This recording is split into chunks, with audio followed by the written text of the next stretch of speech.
थे, हम इस वक्त मोटिवेशन का चैप्टर जो है इसे पढ़ रहे हैं। मैं अपने नेक्स्ट इस सेशन के लिए जो प्लान किया है वो theory X theory Y last time हम जब डिस्कस कर रहे थे उसमें कुछ चीज़ें ऐसी थी जो हमारी रह गई थी, तो हम इसको आज फिर एक दफ़ा रिव्यू करते हुए आगे बढ़ते हैं। सबसे पहले हम यहाँ से शुरू करते हैं। मैं अपनी स्क्रीन आपके साथ शेयर करता हूँ।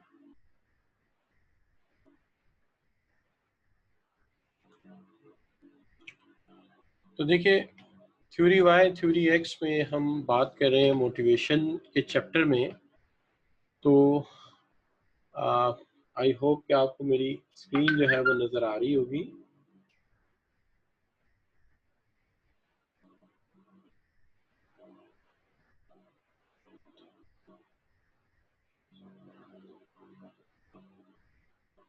वालेकुम अस्सलाम एवरीवन।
एक मिनट में नॉइस सोच बच्चे कह रहे हैं ज़रा कम कर।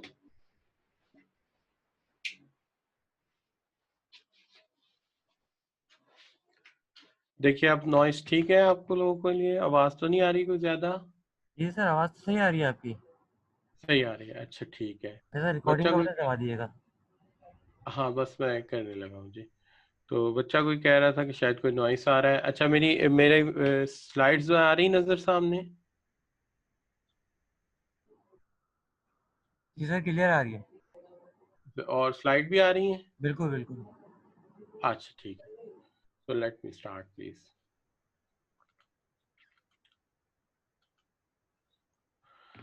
अच्छा बच्चों, तो आज हम सबसे पहले तो थ्योरी एक्स थ्योरी वाई जहां से हमने लास्ट टाइम काम छोड़ा था वहीं से शुरू करते हैं। बिस्मिल्लाहिर्रहमानिर्रहीम।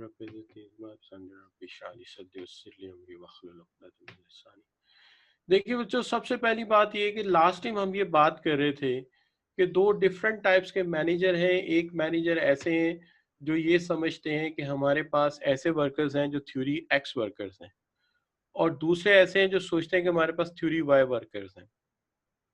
अब इसमें अगर आप थ्योरी एक्स और थ्योरी वाई वर्कर्स की जब आप बात कर रहे हैं तो इसमें हरगिज ये बात नहीं है कि वर्कर मुख्तलिफ है। हकीकत में ये मैनेजर साहब की सोच है। एक मैनेजर ये सोचता है कि हमारे पास जो वर्कर्स हैं वो इंतहाई ज़्यादा सुस्त हैं, वो काम नहीं करना चाहते, और दूसरा ये सोचता है कि हमारे पास वर्कर्स जो हैं वो बेटर हैं, वो काम कर सकते हैं, वो इनिशिएटिव लेना चाहते हैं। तो ये दोनों की सोच में फ़र्क है। अब सबसे पहले देखिए, हमने लास्ट टाइम जहां से काम छोड़ा था वो ये था कि हमने पहले थ्योरी एक्स पे बात की थी। थ्योरी एक्स में हमने ये कहा था कि थ्योरी एक्स मैनेजर ये सोचते हैं कि वर्कर काम को डिसलाइक करते हैं और वो काम करना पसंद नहीं करते। चूंकि वो काम करना पसंद नहीं करते, काम को डिसलाइक करते हैं, इसलिए कोशिश ये करते हैं कि जिस हद तक हो सके काम ना किया जाए, या कोशिश ये करते हैं कि काम को अवॉइड किया जाए।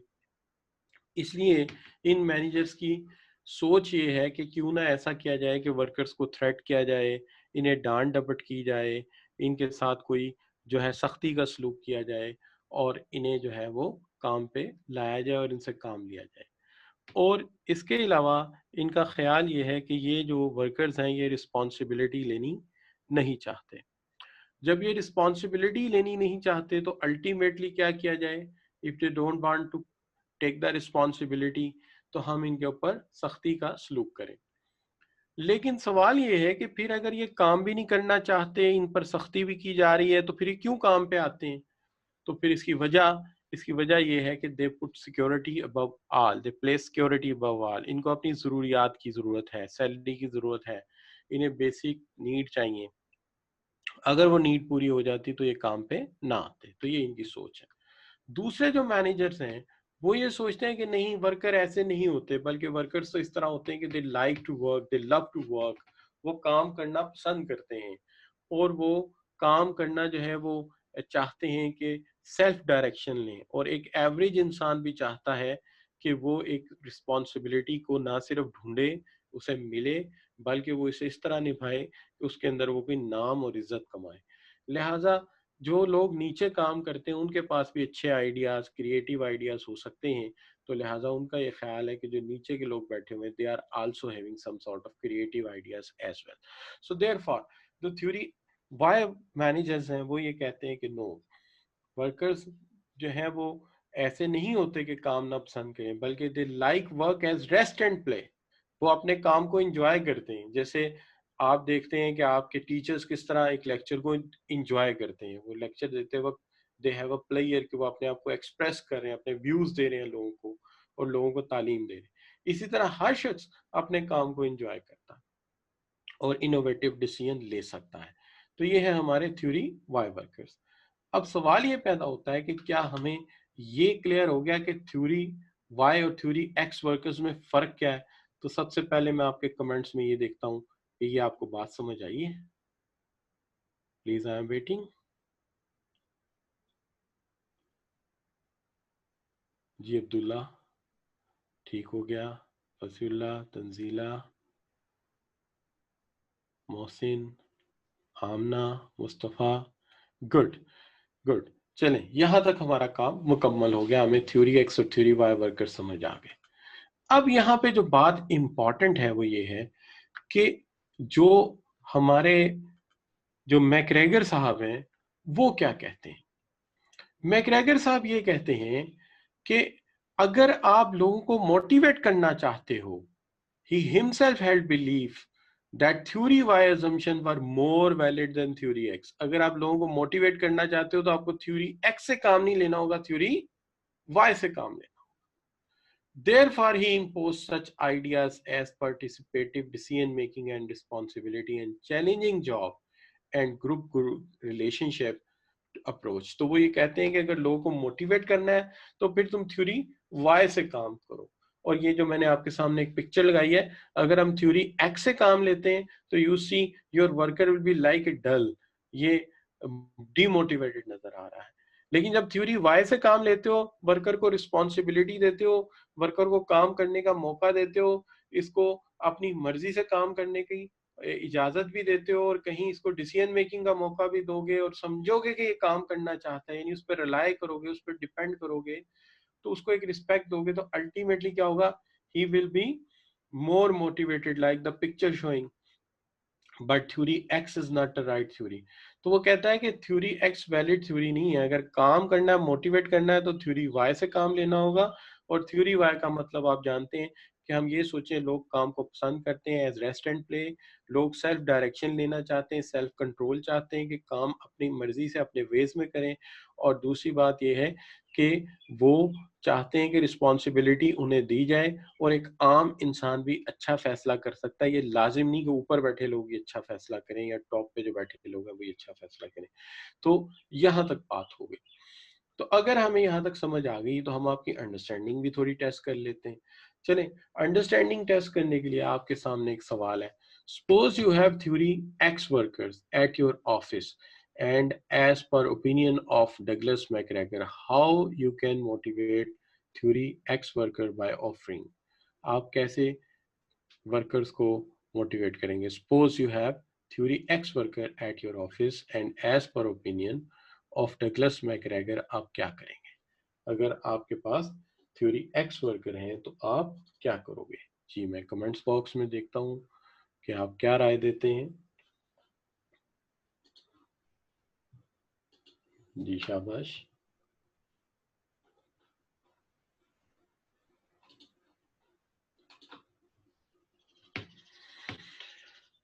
जी, सवाल ये है कि suppose you have theory X workers at your office as per opinion Douglas McGregor how they can motivated, ये कैसे मोटिवेट होंगे?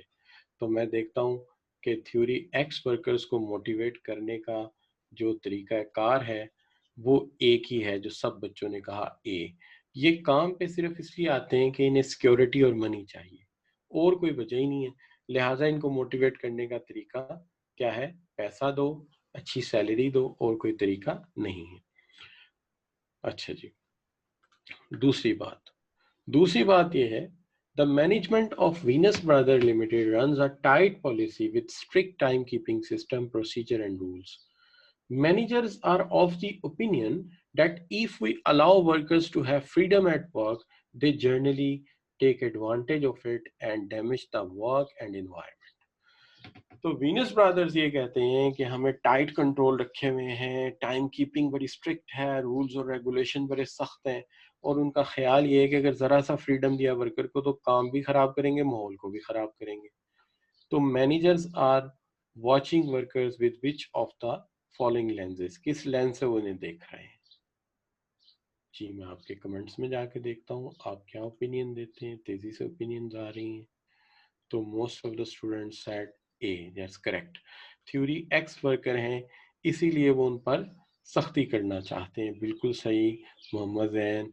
अच्छा खुशनू, दैट्स गुड ओपिनियन जी. अच्छा बच्चों, तो आपको ये समझ आ रही है. फिर हम अब नेक्स्ट क्वेश्चन आपके सामने रखते हैं. अगेन वही सवाल, उसको थोड़ा सा चेंज कर दिया मैंने. If Venus brothers believe they have theory Y workers, they would adopt. अगर वाई वर्कर होते तो फिर वो क्या करते?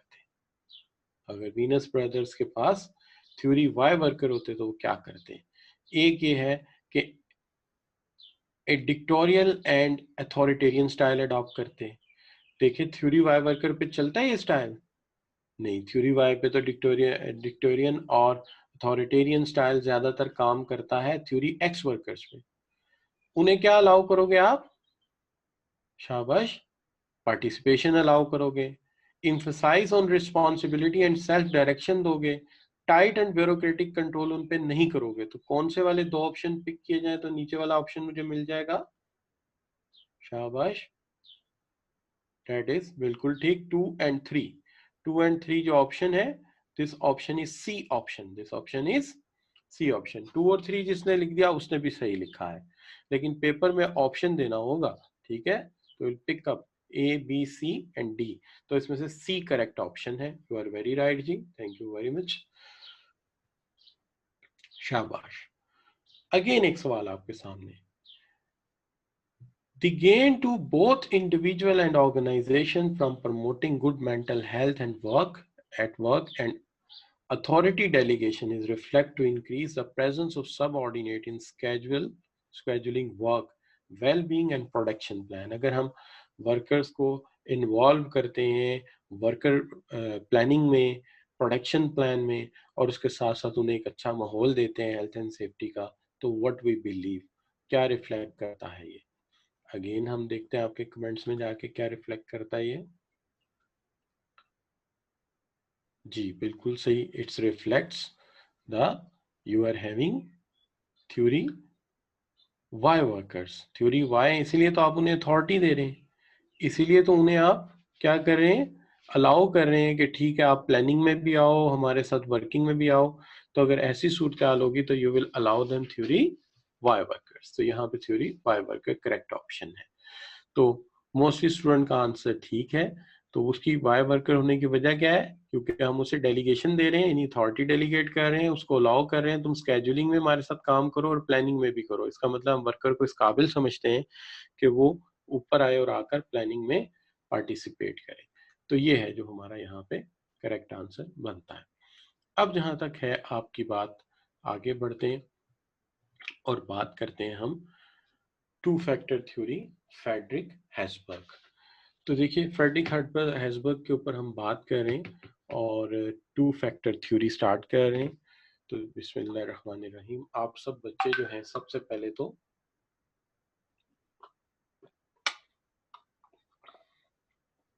अपने जहन को थोड़ा सा हाजिर कर लें, कॉम कूल एंड रिलैक्स. देखिए हेज़बर्ग के नजदीक मोटिवेशन के दो फैक्टर्स हैं। हेज़बर्ग के नजदीक मोटिवेशन के दो फैक्टर्स हैं। एक वो फैक्टर्स हैं जिसको वो हाइजीन फैक्टर कहता है, और दूसरे वो फैक्टर हैं जिनको वो मोटिवेटर्स कहता है। हाइजीन फैक्टर्स के तीन नाम और भी बताता है: environment factor, maintenance factor and extrinsic factors. और दूसरा फैक्टर मोटिवेटर्स है। तो सबसे पहली बात तो ये है कि दो फैक्टर्स बताता है, एक हाइजीन फैक्टर और एक मोटिवेटर्स। तो इन दो फैक्टर्स को हम लेकर चलते हैं। सबसे पहले आप देखिए, मैंने एक नीचे डायग्राम बनाया है। इस डायग्राम को अगर आप देखते हो तो मैं समझता हूं कि जो हेज़बर्ग का आइडिया है वो ये है कि वर्कर्स को मोटिवेट करने से पहले उसे डिससेटिस्फैक्शन से बचाया जाए। वर्कर को मोटिवेट करने से पहले उसे डिससेटिस्फैक्शन से बचाया जाए। अगर उसे हमें डिससेटिस्फैक्शन से बचाना है तो सबसे पहले उसे हाइजीन फैक्टर देने होंगे। हाइजीन फैक्टर मिलेंगे तो वो डिससेटिस्फैक्शन से बच जाएगा। तो इसका मतलब यह है, इस डायग्राम को देखिए कि सबसे पहले एक इंसान डिससेटिस्फैक्शन के गड्ढे में गिरा हुआ है, वो नीचे है। तो जब तक वो एक ऐसी सिचुएशन में नहीं आता जहां मैंने ग्रीन से लिखा हुआ है ओरिजिन, या ग्रीन से मैंने मेंशन किया हुआ है नाइदर मोटिवेटेड नॉट डिससेटिस्फाइड, यहां तक तो लेके आए ना पहले उसे।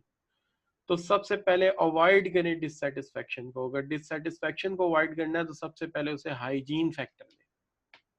सबसे पहले उसे हाइजीन फैक्टर दें।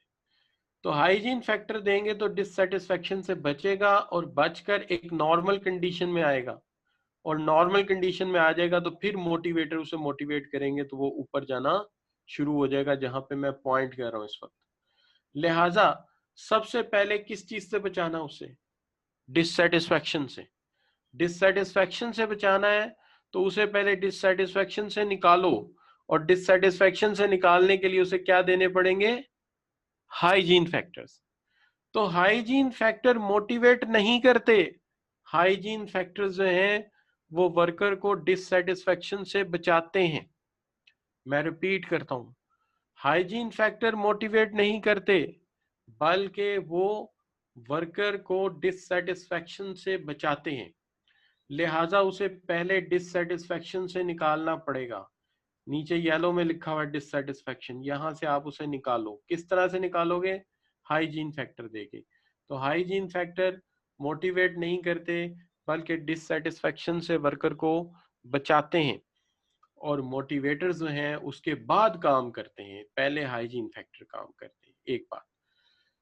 दूसरी चीज, जो हाइजीन फैक्टर्स हैं वो आम तौर पे इंसान के अपने अंदर मौजूद नहीं होते, उसे दूसरे देते हैं। जब दूसरे यानी ऑर्गेनाइजेशन देती है या उसके अंदर बैठी मैनेजमेंट देती है, तो लिहाजा ये सारे के सारे एक्सट्रिंसिक होते हैं। ये सारे के सारे एक्सट्रिंसिक होते हैं।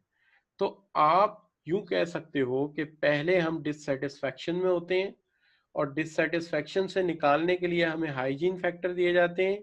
ये हाइजीन फैक्टर हमें खुद नहीं मिलते, हमें दूसरे प्रोवाइड करते हैं, और उसके बाद मोटिवेटर्स जो हैं वो काम शुरू कर देते हैं। अच्छा, सो हम ये कहते हैं कि सबसे पहली बात जिस पे मैं इस वक्त फोकस कर रहा हूं कि क्या आप इस बात को समझे हैं कि हाइजीन फैक्टर डिससेटिस्फैक्शन से बचाते हैं? Is it so?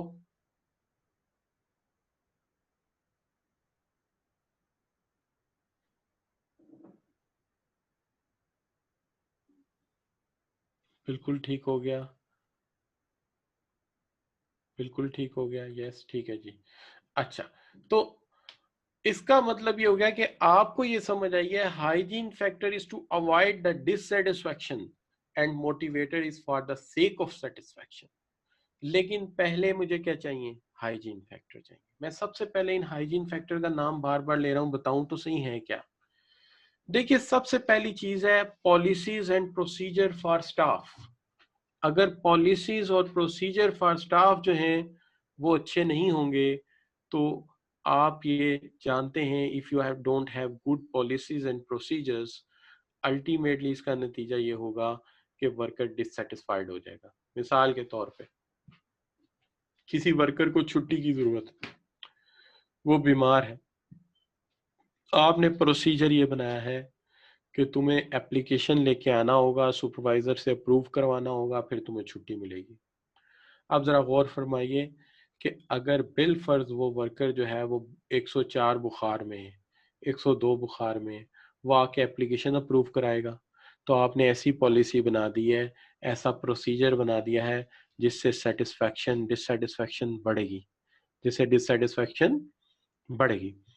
आपने एक ऐसी चीज बना दी है जिसके ऊपर वर्कर जो है वो बेचारा अगर बीमार है तो होना आपकी पॉलिसी और प्रोसीजर तो ये होना चाहिए कि if you are suffering from fever you can not come to work, तो तुम सिंपली ये करो कि एक टेलीफोन करो, एक कॉल दो सुपरवाइजर को और उसे बताओ कब तक नहीं आ सकते, ताकि वो अरेंजमेंट कर ले और उसके बाद आप आए और एप्लीकेशन फॉरवर्ड कर दें।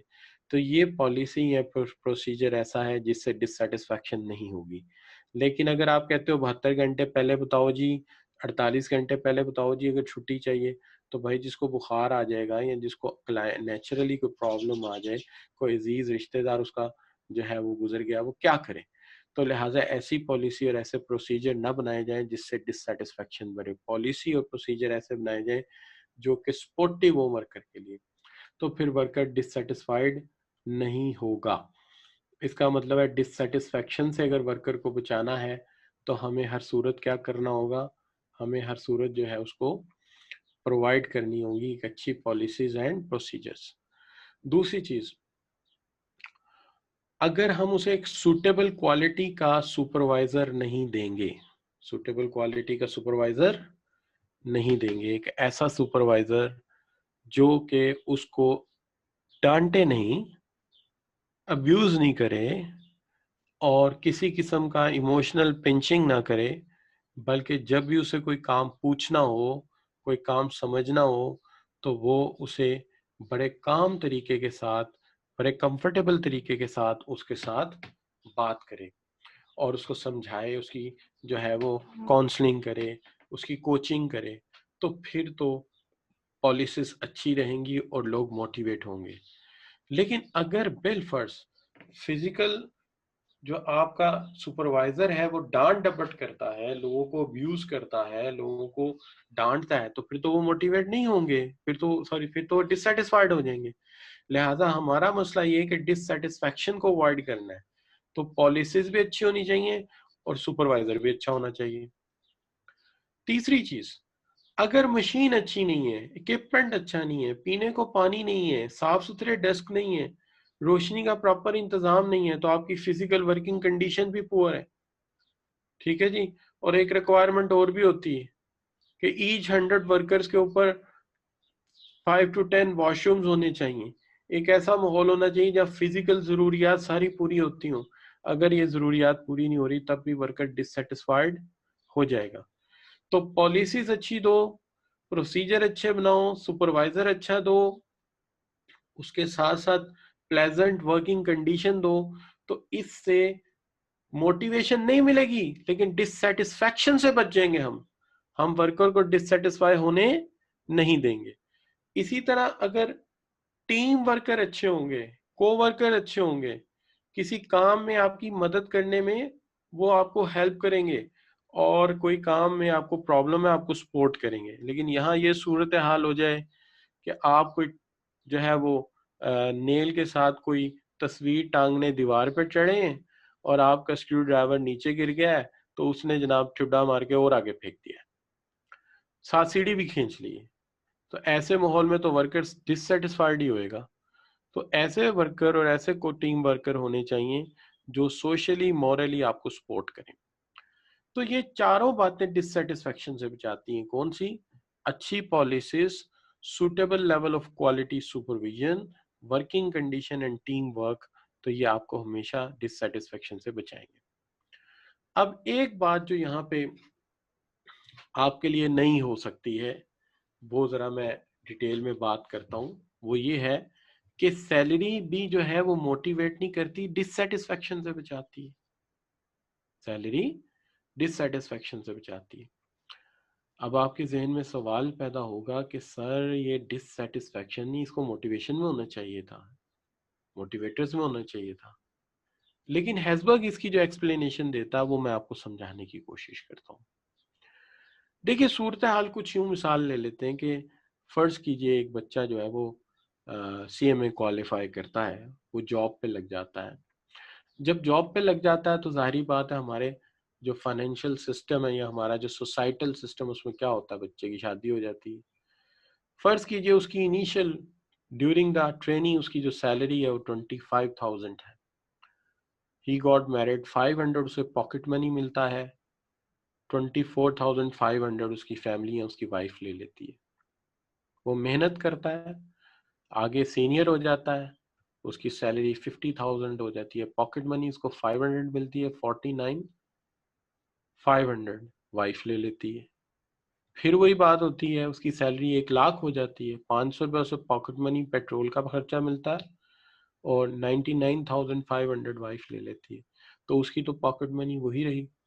तो इससे क्या होता है, इसका मोटिवेशन से तो ताल्लुक ना हुआ। एक बात। दूसरी बात, फिर अगर सैलरी कम हो तो डिससेटिस्फेक्शन कैसे होगी?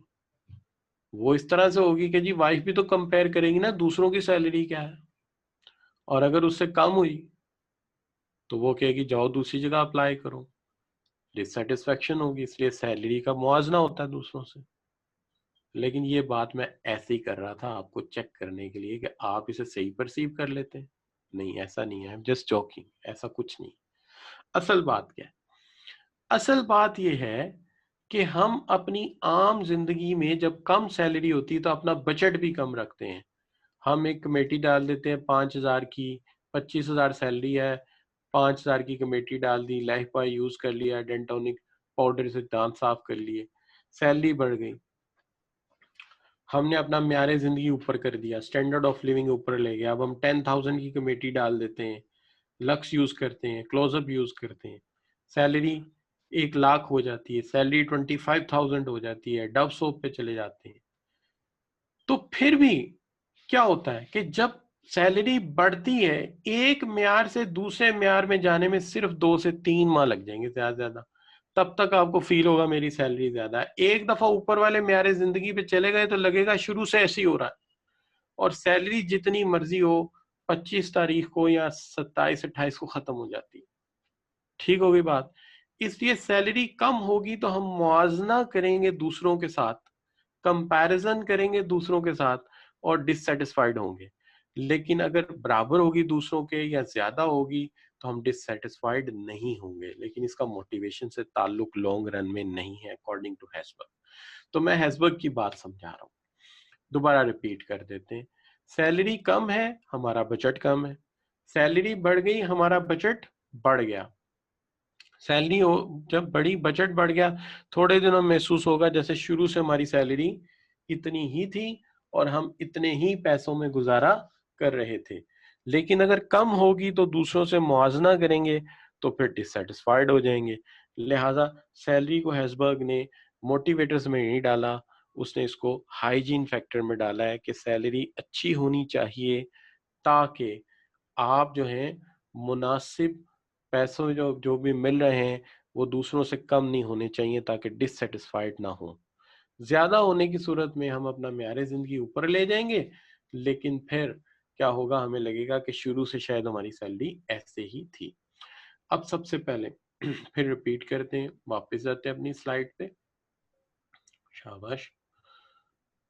तो स्टैंडर्ड ऑफ लिविंग ऊपर जाता जाएगा, स्टैंडर्ड ऑफ लिविंग ऊपर जाता जाएगा, हम उसके साथ एडजस्ट होते जाएंगे। लिहाजा उसका ख्याल ये है कि सैलरी कम नहीं होनी चाहिए, दूसरों के मुकाबले में बराबर या ज्यादा होनी चाहिए। और ये हमारा हाइजीन फैक्टर, अगर कम होगी तो हम डिससेटिस्फाइड हो जाएंगे। अब यहां तक हमने हाइजीन फैक्टर को एक्सप्लेन कर लिया। पॉलिसीज और प्रोसीजर अच्छे बनाओ, कंफर्टेबल बनाओ, सूटेबल सुपरविजन दो, अच्छा सुपरवाइजर दो, वर्किंग कंडीशन अच्छे दो, सैलरी अच्छी दो, टीम वर्किंग हो, को वर्कर अच्छे हो, तो बंदा डिससेटिस्फाइड नहीं होगा। क्लियर हो गई बात? अब देखते हैं ये बात आपको समझ आई है? मैं कमेंट्स में देखता हूँ, यहां तक बात समझ आई बच्चों? प्लीज कमेंट कीजिएगा। बिल्कुल ठीक। मोस्टली बच्चे कहते हैं कि बिल्कुल ठीक समझ आ गई है, ठीक होगी बात, ठीक होगी बात। ठीक है बच्चे, okay okay okay okay, nice, thank you. अच्छा, अब यहाँ तक हमें जो बात है वो समझ आ गई है और you have understand the point. अब मैं दोबारा बात करता हूँ जब, तो अब मैं पहले ये बात बताता हूँ कि अब यहाँ पर आके आपको ये बात भी समझ आ जानी चाहिए कि इसको हेज़बर्ग ने 3 या 4 नाम क्यों दिए। देखो, ये फैक्टर ना हुए तो डिमोटिवेट होंगे, हाइजीन इनका नाम है, लेकिन ये मोस्टली फैक्टर माहौल अच्छा, सुपरवाइजर अच्छा, वर्किंग कंडीशन अच्छे, इसलिए हम इन्हें इन्वायरमेंट फैक्टर कह सकते हैं। हम इन्हें इन्वायरमेंट फैक्टर कह सकते हैं क्योंकि इनका ताल्लुक ज्यादा माहौलियात के साथ है। दूसरी चीज, ये हमें हर सूरत मेंटेन करके रखने हैं, हर वक्त देखते रहना है कि दूसरी इंडस्ट्री के मुकाबले में हम कहीं कहीं गड़बड़ तो नहीं कर रहे, लिहाजा इन्हें मेंटेनेंस फैक्टर भी कहा जाएगा। तो हाइजीन बेसिक टर्म है, नोमेनक्लेचर है, लेकिन इन्वायरमेंटल क्यों है? चूंकि माहौल अच्छा दो, सुपरवाइजर अच्छा दो, तो इसका ताल्लुक क्वालिटी से जुड़ गया। ठीक हो गई ना बात। अब दूसरी तरफ मेंटेनेंस क्यों है? क्योंकि हमने इन्हें मेंटेन करके रखना है। ठीक हो गई बात। और इसमें से कोई भी फैक्टर क्या वर्कर खुद हासिल कर सकता है? एक दफा सोचिए, अगर मैं वर्कर हूं तो क्या पॉलिसीज मैं खुद बनाता हूं? नहीं। आप वर्कर हैं, क्या आप खुद पॉलिसीज बना सकते हैं ऑर्गेनाइजेशन की? No, policies will made by the organisation, लिहाजा ये दूसरे हमें देते हैं। सुटेबल क्वालिटी ऑफ सुपरविजन आप खुद कर सकते हो अपनी? नहीं, सुपरवाइजर भी आपको जो है वो आपकी ऑर्गेनाइजेशन देती है। अच्छे को वर्कर कौन देता है आपको? ये भी ऑर्गेनाइजेशन देती है आपको। अच्छी सैलरी कौन देता है? आप खुद अपनी सैलरी तय करते हैं, वो तो डायरेक्टर्स भी नहीं कर सकते, उनके लिए भी नॉन एग्जीक्यूटिव डायरेक्टर का बोर्ड कमेटी बैठती है, लिहाजा ये भी आपको दूसरे देते हैं। तो इसलिए ये सारे के सारे फैक्टर जो है इनको आप एक्सट्रिंसिक फैक्टर कहेंगे, सारे के सारे फैक्टर्स को एक्सट्रिंसिक फैक्टर कहेंगे। तो इनके 4 नाम है। हाइजीन फैक्टर माहौल से रिलेटेड है, इसलिए इन्वायरमेंटल फैक्टर, इन्हें मेंटेन करके रखना है, लिहाजा ये मेंटेनेंस फैक्टर है, और चूंकि ये दूसरे हमें प्रोवाइड कर रहे हैं इसलिए ये एक्सट्रिंसिक फैक्टर्स है। लेकिन जब बात आती है मोटिवेशन की, तो वहां हेज़बर्ग ये कहता है कि मोटिवेटर्स जो होते हैं वो इंट्रिंसिक होते हैं। मोटिवेटर्स जो होते हैं वो इंसान के अंदर से मौजूद होते हैं, वो बाहर से नहीं आते। तो these factors are intrinsic. Why intrinsic? Reason is this कि ये इंसान के अंदर मौजूद होते हैं या इंसान के अपने बल पे होते हैं। मिसाल के तौर पे सेंस ऑफ अचीवमेंट और accomplishment, sense of achievement and accomplishment, हर इंसान के अंदर अपनी कामयाबी का जो प्राइड है वो मुख्तलिफ है। किसी के अंदर सेंस ऑफ अचीवमेंट है, किसी के अंदर नहीं है, ये एक कुदरती बात है और कुछ माहौल का असर है। मिसाल के तौर, मैं आपको बताता हूँ, बाज लोगों में सेंस ऑफ अचीवमेंट ना होने के बराबर होती है। मैं गवर्नमेंट कॉलेज में पढ़ता था, तो मैं पढ़ता था economics, statistics and mathematics in BSc. और वहां पे एक लड़का था, वो पढ़ता था जोलॉजी, बॉटनी, केमिस्ट्री, और वो काफी फ्लुएंट इंग्लिश बोलता था। तो मैं एक दिन उससे पूछा कि यार क्या हाल है? तो वो मुझे कहने लगा कि यार हर कोर्स के 2 पेपर हैं और एक प्रैक्टिकल है, ABC। तो जितने मैंने पेपर रखे हैं हर एक के ABC हैं। यार जिंदगी कुछ नहीं है, मेरा तो बिल्कुल कुत्तों वाला हाल है। तो मैं बड़ा परेशान हुआ, मैंने कहा यार ये गवर्नमेंट कॉलेज में पढ़ता है, इसमें अंदर जरा सी जो है सेल्फ एफोकेसी नहीं है, जरा सी इसके अंदर सेंस ऑफ अचीवमेंट नहीं है। खैर इसके बाद बच्चों ये हुआ कि मैंने BSc के पेपर दिए, तो मुझे अपेंडिक्स का मेरा ऑपरेशन हो गया और पेपर का रिजल्ट भी आया। और पर्टिकुलरली जब एडमिशन के दिन था, उन दिनों मैं हॉस्पिटल में था, तो मेरा एडमिशन रह गया। सिर्फ एक यूनिवर्सिटी में एडमिशन खुला था, वो भी सिर्फ एक डिपार्टमेंट का, इकोनॉमिक्स डिपार्टमेंट का। तो MBA मैंने बाद में किया। उसी यूनिवर्सिटी से किया। तो वो बहाउद्दीन ज़करिया मुल्तान में जाके मैंने दाखिला लिया। तो मैं वापस आया तो मैंने उन साहब से पूछा कि क्या हाल है? तो मैं मुल्तान में था, वो लाहौर में थे। उन्हें जीसी यूनिवर्सिटी में दोबारा दाखिला मिल गया था केमिस्ट्री, एमएससी केमिस्ट्री में, और मेरा दाखिला वहाँ हुआ था बहाउद्दीन ज़करिया यूनिवर्सिटी में, तो मुझे दूर से आना पड़ता था। तो मैंने कहा अब ये खुश होगा कि ये लाहौर में है, बाकी सारे दोस्त इधर उधर बिछड़ गए।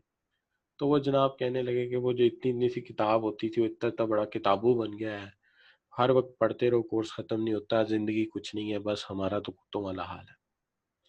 यानी उनके अंदर कोई सेंस ऑफ अचीवमेंट नहीं है। अब फ्रैंकली स्पीकिंग अगली जो मैं बात करने जा रहा हूँ बिल्कुल ही हॉरेबल है। अब हमारा रिजल्ट आ गया और I stood second in my class and second in university. और वो जो आदमी थे, वो जो साहब थे, वो क्वालिफाई कर गए और उन्होंने पंजाब यूनिवर्सिटी, उस जमाने में जीसी के स्टूडेंट पंजाब सी का एग्जाम देते थे, तो वो पंजाब सी का एग्जाम देने गए और उन्होंने, I thought he, if I am not wrong, उन्होंने सेवरल ऑफ ईयर बैक जो मैक्सिमम स्कोर का रिकॉर्ड था वो तोड़ दिया। फिर हमने उनसे पूछा कि अब आपका क्या हाल है? तो कहने लगे कि घर वाले धक्का मारते हैं, जाओ नौकरी ढूंढो, और नौकरी ढूंढने जाते हैं तो वो घर ठुड्डा मार के फेंक देते हैं, धोबी का कुत्ता, ना घर का ना घाट का, कोई सेंस ऑफ अचीवमेंट नहीं। इसके बाद मैं नेक्स्ट टेन्योर ये हुआ कि गर्मियों की छुट्टियां थी, I was appointed as a lecturer in PF college Shorkot. तो मैं वहाँ टीच कर रहा था, मैं गर्मियों की छुट्टियों में यहाँ आया और मैंने उन साहब से पूछा कि अच्छा जी आप बताइए क्या हाल चाल है। तो उनको उस ज़माने में एक फार्मास्यूटिकल कंपनी होती थी, if I am not wrong that's name is lily, वहाँ पे उन्हें फार्मास्यूटिकल सीनियर रिप्रेजेंटेटिव की जॉब मिली, जिसके अंदर उन्हें एक बाइक ऑफर हुई, एक मोबाइल ऑफर हुआ। उस ज़माने में मोबाइल किसी किसी के पास होता था, सैलरी के साथ काफ़ी बड़ा इंसेंटिव। तो मैंने कहा आज ये खुश होंगे, आज इनसे पूछते हैं कि क्या हाल है। तो उनसे पूछा कि क्या हाल है, तो मुझे कहने लगे कि यार मई जून की गर्मी है, तो सड़कों पे या कुत्ते फिर रहे होते हैं या मैं फिर रहा होता हूँ। यानी वो उस प्रॉब्लम से निकले ही नहीं, उनमें सेंस ऑफ अचीवमेंट नहीं आया। तो सेंस ऑफ अचीवमेंट जो है ये कोई ड्रग से नहीं आ जाता, वरना मैं कहूँ जी अच्छा हर एक के अंदर सेंस ऑफ अचीवमेंट बढ़ाने के लिए 10-10 टैबलेट खिला दो किसी किसी मेडिसिन की, ऐसा नहीं।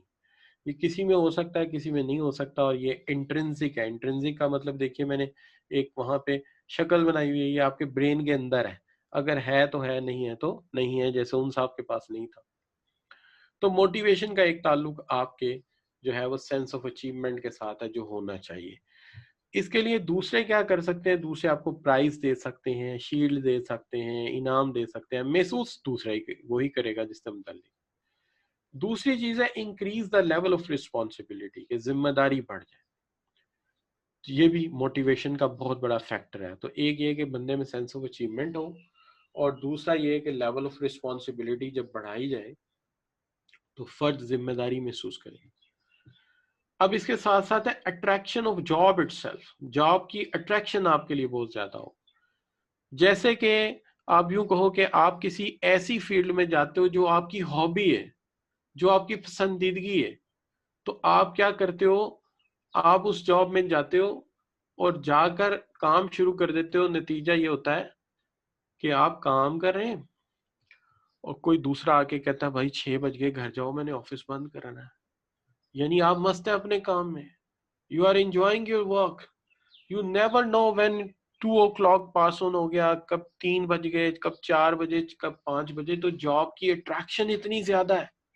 तो ये सब चीजें इंसान के अंदर होती हैं। जिम्मेदारी इंसान अंदर से महसूस करता है, सेंस ऑफ अचीवमेंट अंदर से महसूस करता है, जॉब की अट्रैक्शन, अगर उसने वो जॉब ली है जो उसको पसंद है तो फिर ये भी होगा।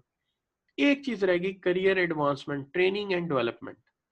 ये खैर लगता है कि देते तो दूसरे हैं, लेकिन ट्रेनिंग एंड डेवलपमेंट होने से काम मुकम्मल तौर पे समझ आ जाता है। जब बच्चों काम समझ आता है तो काम का रियल प्लेयर और इंजॉयमेंट भी तब ही शुरू होता है जब काम इंसान को समझ आ जाए। तो इसका मतलब ये हुआ कि सेंस ऑफ अचीवमेंट तब ही होगा जब इंसान सोचे कि काम मजे का है, और इसी तरह उसके अंदर एहसास जिम्मेदारी पैदा हो जाए, रिस्पॉन्सिबिलिटी, और उसे ये पता हो कि मैं जो काम कर रहा हूँ मैं प्रमोट होता जाऊंगा और अगली जॉब्स पे मूव करता चला जाऊंगा। तो इस तरह उसका सेंस ऑफ अचीवमेंट जो है वो बढ़ता जाएगा। तो हम रिपीट कर लेते हैं। हाइजीन फैक्टर दूसरे हमें देते हैं, इन्वायरमेंट फैक्टर, मेंटेनेंस फैक्टर हमें दूसरे देते हैं, जिसके अंदर पॉलिसीज है, प्रोसीजर है, सुटेबल क्वालिटी ऑफ सुपरविजन है, प्लेजेंट वर्किंग कंडीशंस है, अप्रोप्रिएट सैलरी एंड स्टेटस है, ये सब दूसरे हमें देते हैं। लेकिन जो मोटिवेटर्स है वो हमारे अंदर मौजूद होते हैं, हमारे महसूसात के अंदर होते हैं, हमारे जहन की सोच में होते हैं, और वो क्या है? Sense of responsibility, sense of achievement, attraction of job, and then you say career advancement, कि हम ग्रोथ करेंगे और अगली जॉब से प्रमोट होते जाएंगे, ट्रेनिंग एंड डेवलपमेंट होती जाएगी, अगली जॉब पे हम प्रमोट होते चले जाएंगे। हाइजीन फैक्टर इसलिए जरूरी है कि अगर ये नहीं होंगे तो हम डीमोटिवेट होंगे। हाइजीन फैक्टर इसलिए जरूरी है कि अगर ये एब्सेंट रहेंगे, ये नहीं होंगे, absence of hygiene factor leads to dissatisfaction. अगर ये फैक्टर हमें ना मिले लेफ्ट वाले, तो हम डिससेटिस्फाइड हो जाएंगे। लेकिन सबसे पहले यही फैक्टर देने होंगे ताकि अवॉइड किया जा सके डिससेटिस्फैक्शन से। एक दफा डिससेटिस्फैक्शन अवॉइड हो गई तो हम ऊपर आ जाएंगे, कहाँ पे? जहाँ पे बेशक हम मोटिवेटेड भी नहीं, डिससेटिस्फाइड भी नहीं। फिर ये जो आपके मोटिवेटर हैं, जो आपके राइट साइड पे लिखे हुए हैं, ये काम करेंगे तो आप मोटिवेशन यानी मोटिवेटेड होना शुरू हो जाएंगे। इसका मतलब हेजबर्ग साहब कहते हैं कि पहले हाइजीन फैक्टर होंगे, वो डिससेटिस्फैक्शन से बचाएंगे, और फिर मोटिवेटर्स होंगे जो हमें मोटिवेशन देंगे, और फिर हम मोटिवेट होना शुरू हो जाएंगे। लेकिन अगर हम मोटिवेटर्स दे दें, मोटिवेटर्स हों, लेकिन हाइजीन फैक्टर्स ना हो, तो जनाब आप डिससेटिस्फाइड हो जाएंगे, वो काम ही नहीं करेंगे। इसका मतलब है पहले हाइजीन फैक्टर होने चाहिए, फिर मोटिवेटर्स होने चाहिए। ये बात कोई नई नहीं है, इससे पहले हेजबर्ग ने भी यही कहा था। हेजबर्ग ने कहा था पहले लोअर ऑर्डर नीड दोगे तो फिर अपर ऑर्डर नीड काम करेंगे। आप किसी को जो है जनाब बड़ा अच्छा जो है सेल्फ स्टीम दे रहे हैं, आप उसकी ईगो सेटिस्फाई कर रहे हैं, लेकिन बेसिक रोटी नहीं दे रहे या सैलरी अच्छी नहीं दे रहे, तो वो काम नहीं करेगी। तो पहले लोअर ऑर्डर नीड पूरी होनी जरूरी है, फिर हायर ऑर्डर। इसी तरह हैसबर्ग भी कह रहा है कि पहले हाइजीन फैक्टर दो, अच्छी पॉलिसीज दो, अच्छा सुपरवाइजर दो, अच्छी सैलरी दो, अच्छे वर्किंग कंडीशन दो, तो डिससेटिस्फैक्शन से बचाओ। फिर काम करेंगे मोटिवेटर, कि वर्कर को सेंस ऑफ रिस्पॉन्सिबिलिटी हो, जॉब उसको ऐसी दी जाए जिसमें उसकी अट्रैक्शन हो, और उसके साथ साथ करियर ग्रोथ और डेवलपमेंट हो, ट्रेनिंग एंड डेवलपमेंट, तो फिर काम चलेगा। तो ये सारी बात वही है कि must be address to avoid dissatisfaction. पहले हाइजीन फैक्टर दो, एक्सट्रिंसिक मोटिवेटर जो दूसरे हमें दे रहे हैं, ये रिड्यूस करेंगे डिससेटिस्फैक्शन को, जबकि मोटिवेशन के लिए इंट्रिंसिक फैक्टर होने चाहिए और मोटिवेटर्स होने चाहिए। अब सबसे पहले क्या यहाँ तक हमें ये बात समझ आ गई है? फिर हम आगे चलेंगे। जी शाबाश, मुझे आपके कमेंट्स चाहिए जल्दी से, जल्दी से, शाबाश। जी यस सर, यस सर। फसीउल्लाह कह रहा है, खुशनूद कह रहा है, रिमशा कह रही हैं, ये किसी ने गैलेक्सी गैलेक्सी नाम रखा हुआ है। ठीक हो गया बच्चों, तो ये बिल्कुल ठीक है, ये आपको समझ आ गया है। तो यहाँ तक हमने इसको डन कर लिया। अब अगर आप ये कहते हैं कि ठीक है जी हमें समझ आ गया, तो चलें आपकी अंडरस्टैंडिंग भी टेस्ट कर लेते हैं। जी जनाब, अंडरस्टैंडिंग टेस्ट कर लेते हैं जनाब। Job factors like more tangible basic needs such as status, job security, salary and fringe benefits, किस में डालेंगे आप? शाबाश, ऑप्शन देंगे आप यहाँ पे मुझे।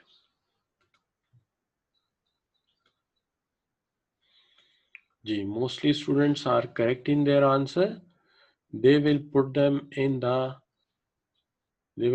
in the Hesburgh's hygiene factor। तो ये हेसबर्ग के हाइजीन फैक्टर में से शामिल कर देंगे, या मैस्लो की बेसिक नीड में भी डाला जा सकता है। लेकिन ज्यादा चूंकि थ्योरी इस वक्त हम हेसबर्ग की पढ़ रहे हैं, तो हेसबर्ग के एंगल से बात करते हैं। अच्छा, दूसरी बात, job factors are job factors are less tangible, more emotional needs such as challenging work, recognition, relationship and growth potential। अच्छा, आपको recognition दिया जाए, आपको challenging work दिया जाए, तो ये किस में डालेंगे आप? काम मजे का है, चैलेंजिंग वर्क है, ये किस में डालेंगे आप? तो चैलेंजिंग वर्क आप डालेंगे बिल्कुल सही, बी में डालेंगे, दिस इज इंट्रिंसिक। काम मजे का हो तो किस में जाएगा? बी में जाएगा। सैलरी अच्छी हो, माहौल अच्छा हो तो वो हाइजीन फैक्टर है। काम मजे का है, चैलेंजिंग है तो किस में जाएगा? इंट्रिंसिक फैक्टर्स में जाएगा, हैशबर्ग के या मोटिवेटर्स में जाएगा। ठीक हो गया बच्चों? अब देखिए आगे चलते हैं, बात करते हैं the absence of certain job features, the absence of the absence of certain job feature will reduce employees satisfaction, however their presence will not result in positive motivation, just avoid dissatisfaction। ऐसे factor जो dissatisfaction को avoid करते हैं, अगर वो ना हो तो वर्कर डीमोटिवेट होगा, लेकिन हो तो मोटिवेट नहीं होगा, डिससेटिस्फेक्शन से बच जाएगा। ये कौन से फैक्टर है जी? शाबाश, बिल्कुल सही जी, आपके जवाब आ रहे हैं। दीज आर बी, और बी फैक्टर क्या है? These factors are Herzberg's hygiene factor. तो ये हैशबर्ग के हाइजीन फैक्टर्स हैं कि होंगे तो हम डिससेटिस्फाइड नहीं होंगे, नहीं होंगे तो हमारी डिससेटिस्फेक्शन में इजाफा होगा। Next ji, Ross Company offers its employees sensible company policies and organizational justice, good salaries and bonuses, considered supervision and co-workers, training and development program. According to Hesberg two-factor theory, which of the following things will satisfy employee in such a way to motivate them to superior effort in long term? सवाल ये है कि sensible company policies मिल रही हैं, अच्छी salaries मिल रही हैं, अच्छी सुपरविजन मिल रही है, ट्रेनिंग एंड डेवलपमेंट प्रोग्राम मिल रहा है, इनमें से कौन से ऐसे हैं जो मोटिवेटर्स हैं, इंट्रिंसिक हैं? ठीक है जी, कौन से ऐसे हैं जो इंट्रिंसिक हैं? जी मैं आपके पॉइंट्स देखता हूं नीचे जाके। मोस्टली स्टूडेंट्स ने बी को चूज किया है, ओनली बी, और ये काफी हद तक करेक्ट है। देखिए पॉलिसीज और प्रोसीजर्स किधर डालेंगे आप? हाइजीन में। सैलरी किधर डालेंगे? हाइजीन में। सुपरवाइजर और कोवर्कर अच्छा किस में डालेंगे? हाइजीन में। सिर्फ growth, training and development programme, इसको किस में डालेंगे? इसको डालेंगे मोटिवेटर्स में, क्योंकि इससे प्रमोशन मिलेगी और प्रमोशन से आपका, ट्रेनिंग से आपके काम में मजा बढ़ जाएगा। ठीक हो गई बात? जबकि हमारा जो प्रीवियस डिस्कशन है, अगर हम वापस जाएं तो जरा देखिएगा कि आपने पॉलिसीज और प्रोसीजर कहाँ डाले हैं? हाइजीन में। Sensible level of quality supervision कहाँ गई? हाइजीन में। Physical working condition, salary, team work, ये किधर है? हाइजीन में। और ये देखिए career advancement, training and development, ये किस तरफ है? मोटिवेटर्स में। सेंस ऑफ अचीवमेंट, मोटिवेटर्स में। तो इस लिहाज से जब आप इस सवाल को हल करते हो तो इस सवाल में आपने कंपनी की पॉलिसीज को भी हाइजीन में डालना है, सैलरीज को भी हाइजीन में डालना है, सुपरवाइजर और कोवर्कर को भी हाइजीन में डालना है, सिर्फ ट्रेनिंग एंड डेवलपमेंट यानी ग्रोथ को किस में डालना है? शाबाश, मोटिवेटर्स में। तो इस लिहाज से जिन बच्चों ने बी को चूज किया है वो बिल्कुल ठीक है, जिन्होंने बी को चूज किया वो बिल्कुल ठीक है। 5 बच्चे 7 सेकंड को ले गए। सैलरीज तो मैंने पहले कहा था किस में डालनी है? हाइजीन में। उसमें मिसाल भी दी थी कि सैलरीज जो है वो आमतौर पे हम दूसरों से कंपेयर करते हैं, कम हो जाए तो क्या होता है? हम डिमोटिवेट होते हैं। ज्यादा हो तो कुछ अरसा इंजॉय करते हैं, लेकिन उसके बाद लगता है हमारी सैलरी इतनी ही थी। तो ये हैसबर्ग ने कहा। क्लियर बच्चों? अच्छा, तो the factor that are expected and so cause dissatisfaction if they are absent, वो फैक्टर जो ना हो तो इंसान डिससेटिस्फाइड होता है, वो कौन से? शाबाश, अगेन कमेंट्स में देखते हैं आपके। जो फैक्टर्स ना हो और बंदा डिससेटिस्फाइड हो। ठीक है जी, डी बिल्कुल ठीक है। These are hygiene factor. Hygiene factor नहीं होंगे, आलियान भी ठीक है, नबील भी ठीक है, मोहम्मद उजैर की राय भी ठीक है कि अगर ये फैक्टर नहीं होंगे तो हम डिससेटिस्फैक्शन फील करेंगे। ठीक हो गया जी। तो अब हम यहां तक बात जो है अपनी मुकम्मल कर गए।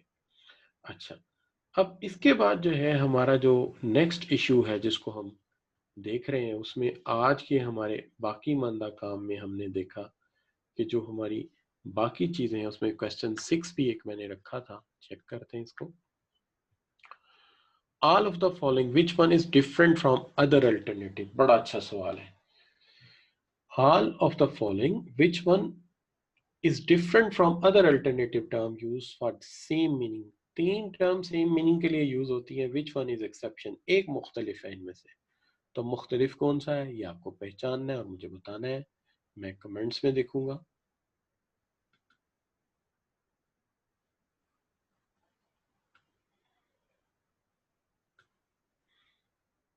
जी बच्चों, मोस्टली बच्चे ए को चूज कर रहे हैं, ए को चूज कर रहे हैं तो करेक्ट है।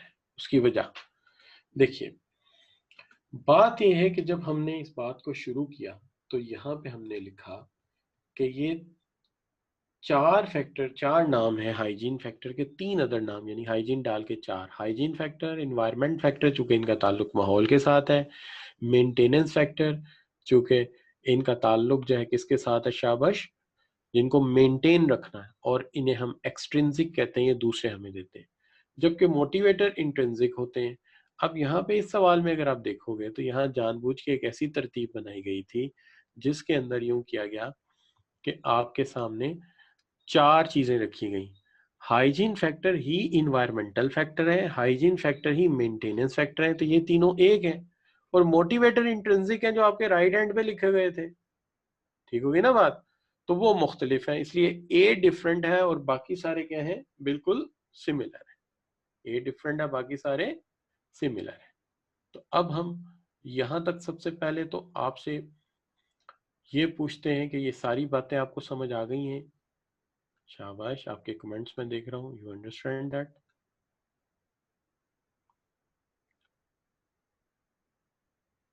जी मैं देख रहा हूँ, डू यू अंडरस्टैंड इट, आपको ये समझ आ गया है बिल्कुल?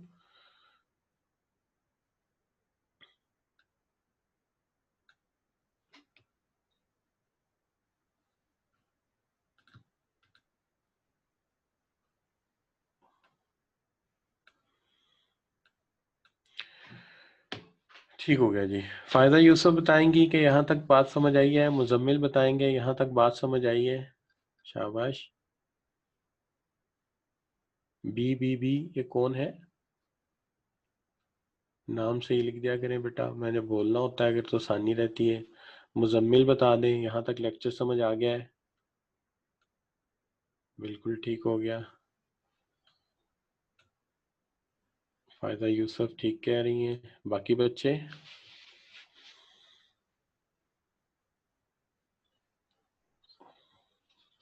जी सर समझ आ गई, बिल्कुल ठीक, जी सर आ गई, ठीक है, जी सर समझ आ गई, ठीक हो गया बच्चों, बिल्कुल सर जी, बिल्कुल बिल्कुल बिल्कुल बिल्कुल ठीक हो गया, ठीक हो गया जी, आई गॉट इट जी। ओके जनाब, यहाँ तक हमें समझ आ गई।